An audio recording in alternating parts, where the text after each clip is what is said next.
ये हमारे लहू से लिखी हुई इज्जत है। বলিউডের জনপ্রিয় অভিনয় শিল্পীদের তালিকায় যারা অবস্থান করেন সেখানে সালমান খান ও চিত্রাঙ্গদা সিং এর অবস্থান উপরেই থাকে। এই দুই অভিনয় তারকা এবার একসঙ্গে সিনেমায় অভিনয় করছেন। অপূর্ব লাখিয়ার পরিচালনায় ব্যাটল অফ গলওয়ান সিনেমায় দর্শক তাদের একসঙ্গে দেখতে পাবেন। সিনেমাটি আগামী এপ্রিলে মুক্তির সম্ভাবনা রয়েছে। সিনেমাটি নিয়ে দর্শকদের আগ্রহের অন্যরকম কারণ হল সালমান খানের উপস্থিতি। গত বছর অভিনয়ে ভালো যায়নি সালমানের, তাই এই সিনেমার মাধ্যমে সেই হারানো গৌরব ফেরানোর আপ্রাণ চেষ্টা আছে এই তারকার।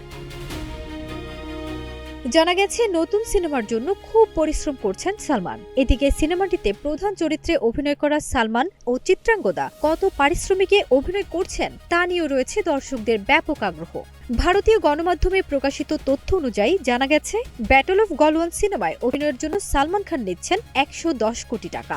অন্যদিকে ছবিতে এর আগে সালমান নিয়েছেন গড়ে ১০০ থেকে ১৫০ কোটি টাকা। তবে চিত্রাঙ্গদা সিং এর অভিনয়ের পারিশ্রমিক এতে ২ কোটি টাকা।